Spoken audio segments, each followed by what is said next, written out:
Hello everyone. तो फिर कैसे हो सारे स्टूडेंट। तो जैसा कि हमारे कॉलेज रिव्यू की सीरीज चल रही थी उसमें बच्चों की डिमांड थी नेक्स्ट कॉलेज की, that is the Galgotias engineering college. ठीक है, इस कॉलेज के बारे में बच्चे जानना चाहते थे कि भैया यहाँ पे क्या प्लेसमेंट्स जाती हैं, साथ ही साथ यहाँ पे क्या स्पोर्ट्स फैसिलिटीज़ हैं, क्या हॉस्टल है, कितनी इसकी फीस चली जाएगी, कितनी रैंक तक हमें एडमिशन मिल पाएगा, इंफ्रास्ट्रक्चर कैसा है, प्रोज क्या है, कॉन्स क्या है। मतलब बहुत सारी बातें हैं जो कि बच्चे पूछ रहे थे कि इस कॉलेज के बारे में एक डिटेल्ड रिव्यू कर दीजिए, क्योंकि लेटेस्ट रिव्यू अभी कहीं पे हुआ भी नहीं है। तो इसलिए इस वीडियो के अंदर हम बिल्कुल लेटेस्ट डेटा के हिसाब से सब कुछ बात करने वाले हैं और सब कुछ बताने वाले हैं। इसलिए इस वीडियो को ध्यान से देखना जिससे कि आपके पूरे डाउट्स क्लियर हो जाए गलगोटिया कॉलेज के बारे में। इसे पूरी वीडियो देखना और हाँ, चैनल को सब्सक्राइब कर लो क्योंकि आगे और भी रिव्यूज आ रहे हैं और पुराने रिव्यूज देखने हैं तो प्लेलिस्ट जाकर के चेकआउट कर लेना। तो फिर अब ज्यादा बात नहीं करते हैं, तो फिर चलो यार। चलो भाई, देखो अब मैं क्या करता हूँ। सबसे पहले आप लोग देख सकते हैं कि गलगोटिया कॉलेज हमारा स्टैब्लिश हुआ था 2000 में, यानी कि इसे भी 23 ईयर्स लगभग हो गए हैं। इसका एरिया की बात करें तो 20 एकड़्स का इसका कैंपस होने वाला है। ये भी एक प्राइवेट कॉलेज है। इसका पूरा नाम Galgotias college of engineering and technology, जो कि ग्रेटर नोएडा में रहने वाला है। इसका कैंपस आप लोग देख सकते हो किस तरीके का है। तो देखो, एक गलगोटिया यूनिवर्सिटी है और एक गलगोटिया कॉलेज ऑफ इंजीनियरिंग है। ठीक है, तो दोनों अलग है और गलगोटिया कॉलेज ऑफ इंजीनियरिंग जो है वो ज़्यादा अच्छा है बिकॉज इसमें सारी चीज़ें इंजीनियरिंग की ही ज़्यादातर रहती हैं, वरना यूनिवर्सिटी में बहुत सारी चीज़ें, इसलिए ये ज़्यादा बेटर होगा फॉर द इंजीनियरिंग स्टूडेंट्स। ठीक है, नेक्स्ट चीज़ पे चलते हैं। तो आ जाता है इसका NARF रैंकिंग। तो इसे 2022 के अंदर 192 इसकी NARF रैंकिंग थी। ठीक है, एडमिशन्स की बात कर ले तो वही है, जेई मेंस के एग्जामिनेशन के थ्रू आपका जो है एडमिशन्स होता है, उसी की रैंक के बेस पे यहाँ पे एडमिशन्स मिलेगा। काउंसलिंग आपकी UPTU या AKTU कह सकते हो उसके थ्रू हो जाती है। जैसा कि अभी अगर रिसेंट की बात करें तो UPTU जो है उसका रजिस्ट्रेशन ओवर होने के बाद अभी चॉइस फिलिंग जस्ट स्टार्ट होने वाली है। ठीक है, अभी तक डेट नहीं आ रहा है, पता नहीं क्या कर रहे हैं ये लोग। एटलीस्ट आपको 45% मार्क्स आपके आने चाहिए। जनरल, OBC, EWS वाले बच्चों के लिए 45% है और SC ST वाले बच्चों के लिए 40%, यानी कि 5% का रिलैक्सेशन क्लास 12th के अंदर आपको मिल जाता है। इसके बाद आ जाते हैं हम ब्रांचेस के ऊपर कि यहाँ पे कौन कौन सी ब्रांचेस देखने को मिलेगी। तो काफी ज्यादा ब्रांचेस है और कंप्यूटर साइंस के रिलेटेड भी बहुत ज्यादा ब्रांचेस है। जैसे कि एक नॉर्मल जो सबको चाहिए होता है कंप्यूटर साइंस से इंजीनियरिंग, वो ब्रांच हो गई।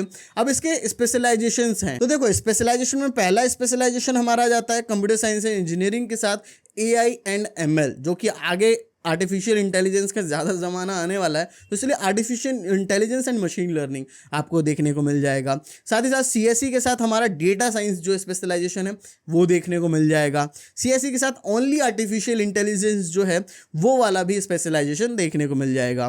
कंप्यूटर साइंस एंड डिज़ाइन भी यहाँ पे एक ब्रांच मिल जाएगी। तो सारी लगभग एक ही जैसी ब्रांचेस होती हैं, थोड़ा बहुत जो है इसका सिलेबस का डिफरेंस रहता है। ठीक है, और आप लगभग सारी कंपनीज के लिए एलिजिबल रहने वाले हो, तो इस चीज़ के लिए टेंशन मत लेना। फॉर द प्लेसमेंट के पर्सपेक्टिव व्यू से देखोगे तो IT ब्रांच हो गई, information technology, CSE Hindi branch हो गई। ये उतना सजेशंस मैं नहीं देता हूँ बिकॉज हिंदी वाला थोड़ा सा मामला सही नहीं रहता है और इसमें यह नहीं है कि पूरा ही हिंदी पढ़ना है। ठीक है, ये चीज़ मैं वीडियोस में समझा रहा हूँ, पहली बार कोई देख रहा है तो पूरा हिंदी में नहीं होता, लैंग्वेज हिंदी हो जाती है। और ब्रांचेस देखोगे तो देखो, only artificial intelligence, data science, तो ये थोड़ा सा अलग होता है CSE से, थोड़ा सा अलग, और इसमें पढ़ना भी ज़्यादा होता है, सिलेबस थोड़ा सा ज़्यादा होता है। तो ये चीज़ रहती है, ये वाली और ये वाली branch artificial intelligence and machine learning. तो देखो, ये मैं कब सजेस्ट करता हूँ, जब ये सारा नहीं मिल रहा हो ऊपर की ये सारी, उसके बाद में ये थोड़ा सा सजेशन में देता हूँ। इसके बाद जो है EC ब्रांच हो गई, इलेक्ट्रॉनिक्स एंड कम्युनिकेशन इंजीनियरिंग। उसके बाद EC की भी स्पेशलाइजेशन देखोगे, इलेक्ट्रॉनिक्स एंड कम्युनिकेशन की जो स्पेशलाइजेशन है एडवांस कम्युनिकेशन टेक्नोलॉजी, वो देखने को मिल जाएगी। इलेक्ट्रिकल इंजीनियरिंग ब्रांच देखने को मिल जाएगी। इलेक्ट्रिकल एंड इलेक्ट्रॉनिक्स इंजीनियरिंग की ट्रिपल E ब्रांच जो है वो, और उसके बाद इलेक्ट्रॉनिक्स इंजीनियरिंग की भी स्पेशलाइजेशन है VLSI डिज़ाइन एंड टेक्नोलॉजी के साथ। ठीक है, और मैकेनिकल और सिविल ब्रांच तो है ही। तो देख रहे हो, काफ़ी ज़्यादा ब्रांचेस है और यहाँ पे UPTU के अंदर तो काफ़ी ज़्यादा कॉलेजेस भी हैं और इन कॉलेजेस के अंदर हमें एडमिशन्स लेने हैं और ऑब्वियसली जब एडमिशन्स लेने हैं तो हम चॉइस फिलिंग करेंगे और जब चॉइस फिलिंग कर रहे होंगे तो हमें इतने सारे कॉलेजेस हैं, तो अपनी अपॉर्चुनिटीज़ को बढ़ाने के लिए, जैसे ज़्यादा कॉलेजेस हैं तो अपॉर्चुनिटीज़ को बढ़ाना है हमें, तो कम से कम 100-150 चॉइस फिलिंग तो हमें करनी पड़ेगी, कम से कम, ज़्यादा से ज़्यादा 200-300 भी कर सकते हैं। और ये 100-150 चॉइस फिलिंग में हमें कॉलेजेस को ढूंढना है कि कौन से अच्छे कॉलेजेस हैं मेरी रैंक के हिसाब से। और साथ ही साथ ये जो ब्रांचेस दिख रही हैं हमारी, ये सारी, इन ब्रांचेस को भी लगाना होगा। हो सकता है किसी कॉलेज की सीएसई ज़्यादा अच्छी हो ऊपर वाले की सीएसई से, ठीक है, या किसी की जो आईटी है वो उससे अच्छी हो, किसको नीचे किसको ऊपर, तो इन सब में बच्चे कन्फ्यूज रहते हैं और बच्चे अपना अच्छा कॉलेज नहीं ढूंढ पाते हैं, बाद में पछताते हैं। लेकिन आपको नहीं पछताना है, आपको चाहिए कि आपकी रैंक पे बेस्ट मिल जाए, जिससे जिस कॉलेज में आओ तो सुकून के साथ रहो कि हाँ मेरे रैंक के हिसाब से यही मिल सकता था, इससे बेटर मुझे कहीं नहीं मिल सकता था। तो you can join our counselling support. इस काउंसलिंग सपोर्ट के अंदर क्या क्या फैसिलिटीज हम लोग दे रहे हैं, सबसे पहली चीज रहता है इसमें एक पर्सनल मेंटर, यानी कि जैसे ही आप ज्वाइन करते हो तो आपको एक व्हाट्सएप ग्रुप में ऐड किया जाएगा और पर्सनल आपका एक मेंटर भी अलॉट हो जाएंगे, ठीक है, जो ऐड कर रहे हैं वो आपके पर्सनल मेंटर होंगे और फिर जाकर के आपके जो भी डाउट्स है सब कुछ पूछ सकते हो और अनलिमिटेड बार कॉल कर सकते हो। नेक्स्ट चीज दैट द व्हाट्सएप ग्रुप, जैसा मैंने बताया एक व्हाट्सएप ग्रुप भी होगा जहां पे आपको सारे जो लेटेस्ट जो भी चीजें आ रही होंगी स्टेप बाय स्टेप वो सब चीजें आपको बताई जाएंगी। साथ ही साथ आपकी पर्सनलाइज चॉइस फिलिंग होने वाली है, ठीक है ना। इसमें ये नहीं होगा कोई पीडीएफ हमने भेज दी आपको जिससे कि प्रेफरेंस लिस्ट भेज दी, बच्चा खुद से फिल करे, क्योंकि खुद से फिल करेगा। बच्चों के साथ हमने पिछले साल भी देखा था, कुछ एक आध बच्चों ने बोला कि नहीं सर मेरे को भेज ही दीजिए, क्योंकि हम तो अपने तरफ से बेस्ट फैसिलिटी देते हैं। उस बच्चे ने खुद से फिल किया और फिर एक आध इधर उधर कर दिया, फिर उसकी दिक्कत हुई, फिर राउंड 2 में हमने खुद से फिल करके सही करवाया। इसलिए हम हर बच्चे का खुद से चॉइस फिलिंग करते हैं जिससे कि उससे बेस्ट ब्रांच मिल जाए। साथ ही साथ उसके जो सर्टिफिकेट स्कॉलरशिप के रिलेटेड डाउट्स है सब कुछ मिल जाता है। तो इतनी सारी चीज हम प्रोवाइड कर रहे हैं, जो भी आपके डाउट्स और सब कुछ। फिर जाकर के आप सोच क्या रहे हो, ठीक है, काउंसलिंग सपोर्ट का लिंक डिस्क्रिप्शन और पिन कमेंट में डाल दिया, जाके ज्वाइन करो because that's very worth it. ऐसा काउंसलिंग सपोर्ट कोई आपको प्रोवाइड नहीं कर सकता पूरे इंडिया के अंदर। कोई ज्यादा पैसा ले रहा हो, कोई 1 आध 200 कम भी ले रहा होगा, बट हम जो फैसिलिटी प्रोवाइड कर रहे हैं, अगर हमारे बच्चे वीडियो देख रहे हैं कमेंट सेक्शन में हमारे एक्सपीरियंस के बारे में लिख देना, अभी तक कैसा एक्सपीरियंस रहा है। जो दूसरे काउंसलर्स के साथ है वो भी अपना एक्सपीरियंस लिख दो कि क्या चल रहा है, आपके क्या डाउट्स सॉल्व किए जाते हैं नहीं किए जाते हैं। सबसे मेनली चीज डाउट्स ही होते हैं। तो देख लो हमारा काउंसलिंग सपोर्ट ज्वाइन करोगे, जो भी पेरेंट्स देख रहे हैं कोई भी देख रहे हैं, आप लोग उनसे बातचीत करके ज्वाइन कर लेना। नेक्स्ट चीज पे चलते हैं। तो प्लेसमेंट, देखो इनका प्लेसमेंट का बड़ा बुरा चक्कर है, मतलब अच्छे से कहीं पे भी कुछ भी प्लेसमेंट का इन्होंने नहीं दे रखा। ऑफिशियल वेबसाइट पे इन्होंने अपना हाईएस्ट पैकेज एवरेज प्लेसमेंट कुछ भी नहीं डाल रखा ऑफिशियल पे, ठीक है। मतलब बहुत सारे कुछ बच्चों से बात करने के बाद और फिर ये सब चीज़ों के बाद, तो मैंने ऑफिशियल डेटा नहीं था इसलिए मैंने हाईएस्ट पैकेज नहीं लिखा, लेकिन समझ के चलो कि 25 लाख 30 लाख के लगभग हाईएस्ट पैकेज मिल जाता है। कुछ कुछ बच्चों को 50 लाख तक भी मिला है, लेकिन वो पता है एक आध बच्चों का ही होता है, ठीक है। एवरेज पैकेज की बात करें तो देखो 5 लाख का लगभग आपको एवरेज प्लेसमेंट देखने को मिल जाएगा ओवरऑल सारी ब्रांचेस को ले गलगोटिया के अंदर। और यहाँ पे जो है सीएसई ब्रांच है उसके लिए 6 LPA का मान सकते हो, 5 से 6 के बीच में आपको मिल जाएगा, ठीक है। और प्लेसमेंट का मैं बताऊं तो लगभग अगर सीएसई जैसी ब्रांचेस लेते हो तो लगभग 100 में से 80-85% लगभग बच्चों का प्लेसमेंट हो जाएगा। लेकिन बहुत सारी ऐसी कंपनीज भी आती हैं जो कि मास रिक्रूटमेंट वाली भी आती हैं। उसमें क्या होता है कि मास रिक्रूटमेंट वाले में कि वही एक ही बार में 50-50 100-100 बच्चों को लेके जाती है, उनका पैकेज ज़्यादा नहीं होता, वही 4 लाख का ऐसे कुछ लेते हैं, तो फिर बच्चे उसमें भी बहुत सारे बच्चे चले जाते हैं। कुछ बच्चे होते हैं जिनको अच्छा पैकेज भी मिल पाता है, तो ये सब चीज़ों को आपको ध्यान रखना है, क्योंकि अगर आप खुद पे कोडिंग स्किल्स और ये सारी चीज़ों पर मेहनत कर रहे होगे तो आप ऑब्वियस सी बात है कि जो मास रिक्रूटमेंट आ रही है उसमें आप उतना बैठोगे भी नहीं, ठीक है, ट्राई भी नहीं मारोगे। या कोई सेल्स की कंपनी आ रही है तो उसमें नहीं बैठोगे because you have the skills, coding skills है आपके पास, तो फिर आप जो अच्छी कंपनीज होगी उसी में ही ट्राई करोगे। जैसे यहाँ पे अच्छी कंपनीज की बात करें तो Amazon, Adobe, Samsung, Tech Mahindra, मतलब अच्छी कंपनीज भी आती हैं, ठीक है। तो इसमें क्या है, that are going to give you the opportunity, ठीक है, कॉलेज आपको अपॉर्चुनिटी देगा, बट उसको जो है बेनिफिशियल और उसको जो बेस्ट बनाना है वो आप ही बना सकते हो अपनी मेहनत के साथ, ठीक है। बहुत सारे बच्चे हैं जो कॉलेज जाते हैं बिना मेहनत के, मौज मस्ती इन्हीं में रह जाते हैं, जिस वजह से नहीं हो पाता। देखो मौज मस्ती ये सब कुछ ज़रूरी है कॉलेज में, बट क्या है अपने जो स्किल्स है उस पर काम करना, उन सबसे ज़्यादा प्रायोरिटी खुद को देना है, ठीक है। तो ये सब कॉलेजेस हो गए हमारे जो रहते हैं। तो ओवरऑल बात करूँ तो प्लेसमेंट ठीक है, उतनी भी अच्छी नहीं है। प्लेसमेंट के मामले में देखोगे तो गलगोटिया से ऊपर ABES को रख सकते हो आप लोग, बस प्लेसमेंट देख रहे हो तो। ओवरऑल फैसिलिटी की बात मैं नहीं कर रहा, बस प्लेसमेंट देखोगे ABES को ऊपर रख सकते हो, ठीक है। तो ये बच्चों को कंफ्यूजन रहता है। नेक्स्ट चीज पे चलते हैं तो आ जाता है हमारा फीस स्ट्रक्चर कि भैया यहाँ पे फीस कितनी लगेगी। बात करूं तो जितने भी प्राइवेट कॉलेजेस हैं ग्रेटर नोएडा के आसपास या गाजियाबाद के आसपास, लगभग सबसे कम फीस इसी की रहने वाली है। इसकी फर्स्ट ईयर की फीस 1,15,000 रुपये आपकी जाएगी। पर ईयर की ट्यूशन फीस यानी कि जिसे TFW सीट मिलनी है ये माफ़ हो जाएगी, 1,09,000 रुपये माफ़ हो जाएगी। पर ईयर की एग्जामिनेशन फ़ी लगभग 7,500 रुपये आपका ये लगेगा। सेकेंड ईयर से लगभग आपको 1,09,000 के लगभग ही आपको देना पड़ेगा, क्योंकि फर्स्ट टाइम जो है इसका कुछ सिक्योरिटी मनी भी रहता है। टोटल कॉलेज फीस की बात करूँ तो लगभग 4,74,000 के अप्रॉक्सीमेटली टोटल आपका जो भी है एग्जामिनेशन फी ये सब मिला करके इतना पड़ जाएगा। हॉस्टल की बात करें तो देखो hostel 2 seater 3 seater 4 seater rooms देखने को मिल जाएंगे जो बॉयज़ के हैं। 2 सीटर वाला रूम लोगे हॉस्टल वाला AC के साथ तो 1,55,000 रुपये, और बिना AC के लोगे तो 1,26,000 रुपये। 3 सीटर लोगे तो 1,30,000 for the AC and for the non AC 1,00,000 रुपये आपका जाएगा। 4 सीटर वाला लेते हो AC के साथ 1,20,000 रुपये साल की फीस है, ठीक है, और नॉन AC लोगे तो 90,000 रुपये, ठीक है। और गर्ल्स के लिए बस एक ही है 3 सीटर वाला जिसमें कि अटैच्ड वॉशरूम है, वरना ज़्यादातर में क्या है कॉमन वॉशरूम्स, जैसे मैं हॉस्टल फैसिलिटीज़ बात करूंगा तो कॉमन वॉशरूम्स है, बट वही गर्ल्स के लिए अटैच्ड वॉशरूम है जो कि AC वाला लेते हैं तो 1,55,000, नॉन AC वाला 1,26,000। तो आपके पास कोई ऑप्शंस नहीं है। पर ईयर हॉस्टल मेस की फीस 90,000 से लेके 1,55,000 तक जा रही है, और टोटल हॉस्टल मेस फी की बात कर लें टोटल तो 3,60,000 अगर सबसे सस्ता वाला आप लोग ले रहे हैं तो टोटल कॉलेज फीस लगभग 8.5 लाख रुपए में आपका हो जाएगा अगर आप वही सस्ता वाला लेते हो। तो अच्छा वाला लोगे तो 10 लाख 11 लाख बहुत पहुंच जाता है, ठीक है, समझ आ गया। तो 8.5 लाख रुपए में हो जाएगा। तो कंपेयर टू दूसरे कॉलेजेस थोड़ी सी फीस कम रहने वाली है। नेक्स्ट चीज पे चलते हैं तो आ जाता है हमारा फी वेवर, यानी कि स्कॉलरशिप ये सब कुछ मिलता है इस कॉलेज में। तो ऑब्वियस सी बात है अगर कोई बच्चा हर रोज वीडियो देख रहा है हमारी जो भी रिव्यूज है, इस पार्ट को स्किप कर सकते हो। तुम्हें पता है मैं बार बार ये चीज़ नहीं बताता, बट बहुत सारे नए बच्चे होते हैं इसलिए ये चीज़ बताना पड़ता है। जल्दी से कवर करते हैं। 100% ट्यूशन फीस माफ़ हो जाती है जो भी TFW सीट वाले हैं, यानी कि उनको बस 10-20 हज़ार रुपये में ही पढ़ना पड़ जाता है इतनी कम फीस में सालाना बस दे करके।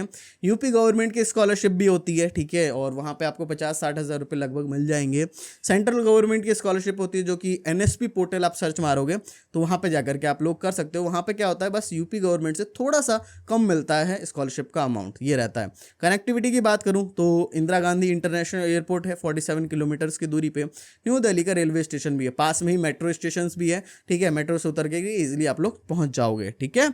तो नेक्स्ट चीज पे चलते हैं, आ जाता है कट ऑफ। तो देखो वैसे मैं क्या करता था, कट ऑफ का आप लोगों के लिए पूरी मैं तैयार कर देता था उनकी ऑफिशियल वेबसाइट से ही लेकर के, बट क्या है कि उनकी ऑफिशियल वेबसाइट पे उनका सिंटैक्स एरर चल रहा है, डेट्स वाई जाकर के वहाँ से आप डेटा कलेक्ट नहीं हो पाया। बट हमारा आपको पता है ऑलरेडी हमने कट ऑफ की वीडियोज़ ये सब कवर कर रखी थी, उसी में हमने ऑलरेडी सारा डेटा लिख के रखा हुआ था, तो वो पूरा डेटा यहाँ से हमने ले लिया। और मैं आपको थोड़ा सा समझा देता हूँ कैसे देखना है आपको कट ऑफ। जैसे ये सारी ब्रांचेस हमने दे रखी हैं, CSE का artificial intelligence, CSE data science, और भी देख सकते हो artificial AI&DS, AI&ML, CSD, IT, EC, triple electrical, mechanical, civil, ठीक है, ये सारा देख सकते हो।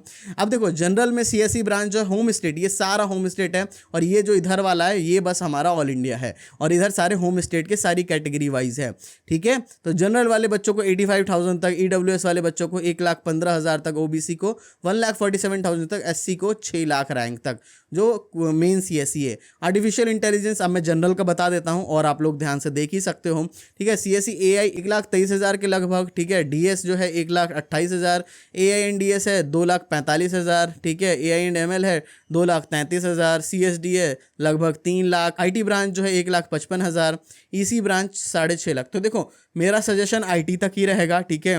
EC ब्रांच बहुत बेकार नौबत हो तभी लेना, वरना देख सकते हो, और जो नीचे की ब्रांच है वो मत लेना क्योंकि किसी भी रैंक पे वो मिल जाता है। और ये सारा कैटेगरी देख सकते हो। मैं थोड़ा सा ऑल इंडिया का भी डिस्कस कर देता हूँ।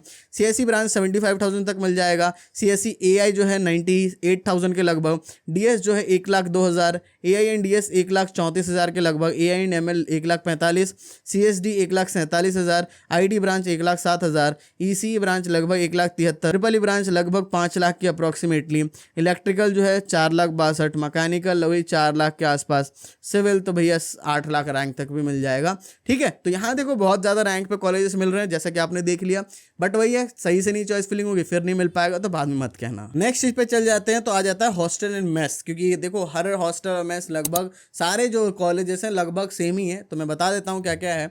यहाँ पे भी बॉयज़ और गर्ल्स के हॉस्टल अलग अलग हैं, अलग अलग ब्लॉक्स में बांट रखा है। यहाँ पे भी आपको AC नॉन AC रूम्स देखने को मिल जाएंगे, 2, 3, 4 सीटर रूम्स अवेलेबल हैं।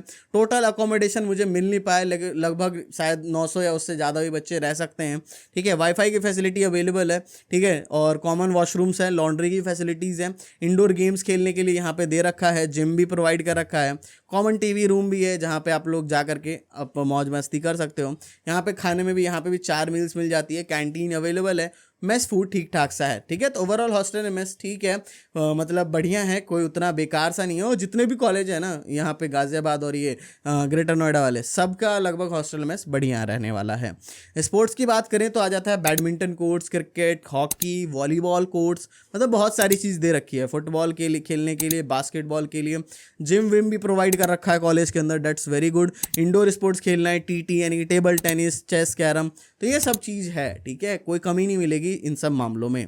नेक्स्ट चीज चलते हैं इंफ्रास्ट्रक्चर पे बात कर लेते हैं। कैंपस एरिया 20 एकड़ का है, एस्टैब्लिश हुआ था 2000 में। क्लासरूम्स अच्छे हैं, प्रोजेक्टर की फैसिलिटी है, बहुत सारे ब्रांचेस यहाँ पे दे रखे हैं, लेबोरेटरीज हमारी अच्छी हैं। ठीक है, वाईफाई की कनेक्टिविटी रहती है कैंपस के अंदर। सेंट्रल लाइब्रेरी जहाँ पे 55,000 के लगभग बुक्स, जर्नल्स ये सब मिला दे तो हैं। ऑडिटोरियम है, ठीक है, आप लोग दिखा देता हूँ मैं फोटोज़ कैसी हैं। कैफेटेरिया अवेलेबल है, सेमिनार हॉल्स भी दे रखे हैं, सेमिनार जहाँ होते हैं। मेडिकल की फैसिलिटीज़ भी प्रोवाइड कर रखी हैं। ट्रांसपोर्ट की फैसिलिटी यानी कि आने जाने में आपको बस देखना है, मेट्रो वेट्रो का नहीं चक्कर काटना है, तो आपका ट्रांसपोर्ट फैसिलिटीज़ मिल जाएगी। स्टेशनरी शॉप्स है, यानी कुछ भी आपको लेना वेना है, बुक कॉपी, आपको जो भी रजिस्टर, ये सब चीज़ें और डेली नीड्स की भी चीज़ें अंदर मिल जाती हैं। तो ये सारा इंफ्रास्ट्रक्चर ठीक है, सब कुछ लगभग फैसिलिटी मिल जाती है। नेक्स्ट चीज़ आ जाता है फेस्ट और क्लब, जिसके बारे में बच्चे थोड़ा परेशान रहते हैं। तो यहाँ पे होता है कल्चरल फेस्ट, मैं इसको फोटो डाल देता हूँ कि किस तरीके का होता है। टेक्निकल फेस्ट भी यहाँ पे होता है, coding club, cultural club, dance and dramatics, मतलब क्लब्स हैं और फेस्ट भी होते हैं। ठीक है, कंपेयर टू दूसरे कॉलेजेस लगभग उसी के ही बराबर के रहते हैं, कोई उतना अच्छा नहीं होता है। ये चीज़ मैं पहले बता दे रहा हूँ, ठीक होता है, कभी कभी अच्छे सेलिब्रिटीज़ भी आ जाते हैं। अब आ जाते हैं एडवांटेजेस एंड डिसएडवांटेजेस। पहली बात, एडवांटेजेस में प्लेसमेंट्स ओके सा है, मैं नहीं कह रहा बहुत बढ़िया है, 5 लाख का लगभग मिल रहा है तो ओके ही है, वो भी अच्छी ब्रांचेस ले रहे हो तो ठीक है। अच्छा इंफ्रास्ट्रक्चर है, ग्रीनरी है कैंपस में, आपको जाते ही थोड़ा सा अच्छा लगेगा देखने में कैंपस। ROI डिसेंट है, क्योंकि यहाँ पे लगभग 4,74,000 के लगभग जो बच्चे बिना हॉस्टल वाले वो दे रहे हैं, तो उनको 5-6 लाख का प्लेसमेंट भी मिल जाएगा, तो उनके लिए ठीक है। लेकिन वही जो बच्चे दे रहे हैं 8-8.5 लाख रुपये, उनको अगर 5-6 लाख का मिलता है, उनके लिए ROI अच्छा नहीं होगा। तो आप देख सकते हो कि हाँ, आपका अगर हॉस्टल ले रहे हो तो फिर अच्छा ही ब्रांच मिले तो ही सही होगा, CSE जैसी ब्रांचेस तभी है, वरना नीचे की तो बिल्कुल मत लेना। डिसएडवांटेजेस वही है इन कॉलेजेस का कि यार पहली चीज़ एकेडमिक्स में आपको थोड़ा सा स्ट्रिक्टनेस रहता है। ठीक है, कुछ बच्चे तो कर लेते हैं मज़े वज़े, लेकिन कुछ बच्चे नहीं कर पाते। लोअर ब्रांचेस लेना तो obviously not worth it. Attendance criteria है, कम होगा तो फिर नहीं देने देते एग्जाम, तो ये सारी चीज़ें हैं। ठीक है, तो आई होप सो कि मैंने ओवरऑल आपको सब कुछ समझा दिया। ये पूरी चीज़ें देखनी है ये सारा, तो ये PDF भी टेलीग्राम ग्रुप पे चला जाएगा, तो आप लोग बाद में भी देख सकते हैं। ठीक है, और चैनल को तो सब्सक्राइब करना, और साथ ही साथ काउंसलिंग सपोर्ट को भी ज्वाइन करो यार, क्योंकि बहुत सारे बच्चे हैं जिनको सच में नीड है, और because they don't have knowledge. अगर आपका है कि घर में कोई है गाइड करने वाला, उन्हें सारी नॉलेज है, तब मत करो काउंसलिंग सपोर्ट बाय, बिकॉज अगर उन्हें सब कुछ पता है बट आपके पास कोई नहीं है गाइडेंस वाला, बस वीडियोस देख के आप सोच रहे हो कि हाँ मैं कर लूँगा खुद से काउंसलिंग, तो फिर आप बाद में पछता सकते हो। इसलिए काउंसलिंग सपोर्ट ज्वाइन कर लेना। ठीक है, तो ध्यान से ज्वाइन कर लेना, बिकॉज बाद में प्राइजेस भी इंक्रीज हो जाते हैं। आई होप सो कि आपको सब कुछ समझ आ गया होगा। फिर भी कुछ डाउट्स बच रहे हैं तो कमेंट सेक्शन में हाँ काउंसलिंग सपोर्ट ज्वाइन करो, क्या कर रहे हो, पेरेंट्स से बात करो और ज्वाइन कर लो, बिकॉज वही है, कोई गाइडेंस वाला नहीं होगा, फिर आपको ही दिक्कत होगी और बाद में पछताओगे, फिर राउंड 2 में आओगे, इससे अच्छा अभी क्यों नहीं। ठीक है, तो ध्यान से जाके ज्वाइन कर लेना सुबह से। Thank you for watching this video. जय हिंद, जय भारत।